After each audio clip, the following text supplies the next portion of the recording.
దేవుని ప్రియులకు శుభములు. ఈ దినమందు దేవుని వాక్యాన్ని చదువుకుందాము. 46వ కీర్తన 5వ వాక్యాన్ని మనం చదువుకున్నప్పుడు, దేవుడు ఆ పట్టణములో ఉన్నాడు, దానికి చలనము లేదు. అరుణోదయమున దేవుడు దానికి సహాయం చేయుచున్నాడు.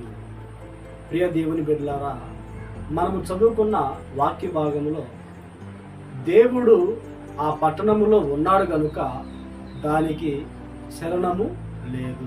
దేవుడు ఏ పట్టణములో నివాసం చేస్తాడో, దేవుడు ఎవరి కుటుంబంలో ఉంటాడో, దేవుడు ఎవరితో ఉంటాడో వారు చలనము లేకుండా, అంటే స్థిరముగా ఉంటారు, కదలకుండా ఉంటారు, స్థిరులై ఉంటారు. ఏ విషయంలో స్థిరులై ఉంటారు? ఏ విషయంలో కదలకుండా ఉంటారు? ఈ దినాల్లో చాలా మంది భక్తిలో కదిలిపోతూ ఉన్నారు.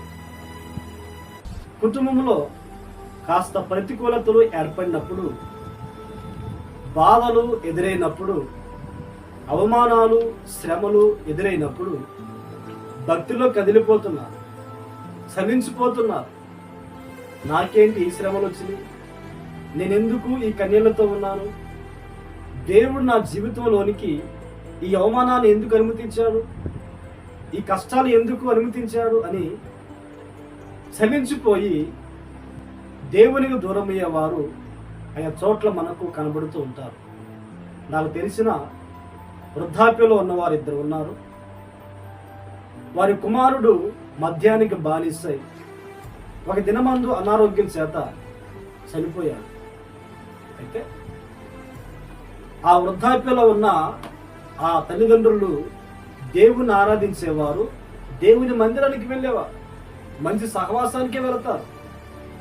ఎప్పుడైతే కుమారుడు చనిపోయి ఉన్నాడో 1 సంవత్సరం అయి ఉంటుంది, కుమార్తె కూడా చనిపోయింది. ఈ 2 విషయాలు వాళ్ళ హృదయాన్ని కదిలించాయి, కలవరపరిచాయి. దేవుని ఆరాధించకుండా దేవుని మందిరానికి దూరమయ్యారు. ఆ సహవాసంలో ఉన్న వారు వారి ఇంటికి వెళ్ళి మందిరానికి ఎందుకు రావట్లేదు అని వారు ప్రశ్న వేస్తే, అడిగినప్పుడు వారు చెప్పిన సమాధానము, దేవుడు మాకు అన్యాయం చేశాడు, దేవుడు మమ్మను విడిచిపెట్టాడు, దేవుడు మాకు అన్యాయం చేశాడు, అందుకనే మందిరానికి రావటం లేదని వారు చెప్పారు. చూసారా? వారి కుటుంబంలో వారికి కలిగిన ఆ ప్రతికూలమైన పరిస్థితిని బట్టి వారు చెల్లించిపోయారు, దేవునికి దూరం అయిపోయారు, సహవాసానికి దూరం అయిపోయారు.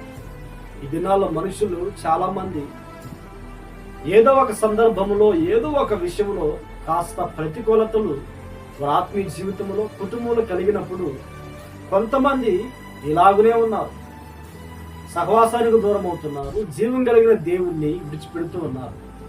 అయితే దేవుడు ఏ పట్టణంలో, ఏ కుటుంబంలో ఉంటాడో వారు కదిలించబడదు. దేవుని యందు ఎవరి విశ్వాసం ఉంచుతారో, దేవుడు మేలు చేసిన, దేవుడు కీడు అనుమతించిన, దేవుని వలన ఎలాంటి మార్గాల్లో నడిపించబడినా ఆయన యందు విశ్వాసం ఉంచుతారో, ఆయన యందు నమ్మిక ఉంచుతారో వారు కదిలించబడరు. భక్తుడైన యోబు సంగతి మనం ఆలోచన చేసినప్పుడు, యథార్థవంతుడు, న్యాయవంతుడు, దేవుని యందు భయభక్తులు కలిగిన వాడు, చెడుతనాన్ని విసర్జించిన ఆ భక్తుని జీవితంలో కుమారులు కుమార్తెలు కోల్పోయి ఉన్నాడు. సిరి సంపదలు, మందలు, పశువులు, అనేకమైన ఒంటెలు, ఇవన్నీ కోల్పోయి ఉన్నాడు. ఎన్నో నిందలు, అవమానాలు. కానీ భక్తి జీవితంలో కదిలించబడలేదు. దేవుడిచ్చాడు, దేవుడు తీసుకున్నాడు, దేవునికి మహిమ కలుగునుగా, కానీ దేవుని స్తుతించి ఉన్నాడే కానీ భక్తి జీవితంలో కదిలింపబడలేదు. కారణం ఏమిటంటే దేవుడు యోబుతో ఉన్నాడు. ఈ మాటలు వింటున్న నీ జీవితంలో కూడా ఆయా సందర్భాల్లో కలిగిన బాధలను బట్టి, కన్నీళ్ళను బట్టి, అవమానాలను బట్టి కదిలింపబడుతున్నావా? ప్రార్థన చేసుకో. అనేది విశ్వాసం ఉంచు. దేవుడు నీకు తోడుగా ఉంటాడు, నీ కుటుంబంలో ఉంటాడు.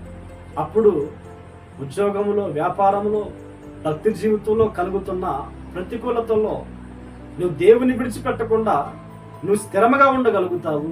దేవుని కొరకు ఈ లోకంలో సాక్ష్యార్థంగా బ్రతకగలుగుతావు.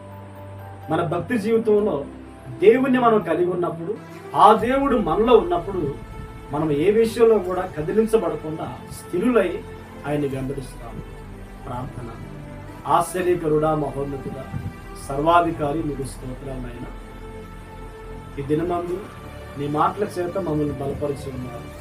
మీరు మాతో ఉన్నప్పుడు, మాలో ఉన్నప్పుడు, ఎలాంటి ప్రతికూలమైన పరిస్థితులు మాకు ఎదురైనప్పుడు కదిలించబడకుండా స్థిరముగా ఈ లోకమంది మీ కొరకు జీవిస్తామని, తద్వారా మీ ద్వారా ప్రతిఫలం పొందుతామని మీరు సెలవిచ్చి ఉన్నారు. ఈ మాటలు విని ప్రార్థనలు ఏకీభవించిన వారిని కూడా వారితో మీరు ఉండి స్థిరపరిచి ఆశీర్వదించండి. ఈ దినమంతా మీ కృపను మాకు అనుగ్రహించి మహిమను పొందమని యేసు నామములో ప్రార్థించి అడిగి పొంది ఉన్నాము తండ్రి. ఆమేన్, ఆమేన్. దేవుడు మిమ్మును ఆశీర్వదించునుగాక.